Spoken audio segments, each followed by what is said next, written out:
میں ایک یہودی کو دیکھا۔ وہ ایک اونچے ٹیلے پر چڑھ کر چلا رہا تھا۔ لوگ اس یہودی کے گرد جمع ہو گئے اور بولے، کیا بات ہے، کیوں چیخ رہے ہو؟ یہودی نے جواب دیا، احمد کا ستارہ طلوع ہو گیا ہے اور وہ آج رات پیدا ہو گئے ہیں۔ حضرت حسان بن ثابت رضی اللہ تعالیٰ عنہ بعد میں 60 سال کی عمر میں مسلمان ہوئے تھے۔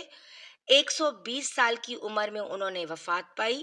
گویا ایمان کی حالت میں 60 سال زندہ رہے۔ آپ بہت اچھے شاعر تھے۔ نبی کریم صلی اللہ علیہ وآلہ وسلم کی اپنے اشعار میں تعریف کیا کرتے تھے اور دشمنوں کی برائی اشعار میں بیان کرتے تھے۔ غزوات کے موقع پر اشعار کے ذریعے مسلمانوں کو جوش دلاتے تھے۔ اسی بنیاد پر انہیں شاعر رسول صلی اللہ علیہ وآلہ وسلم کا خطاب ملا۔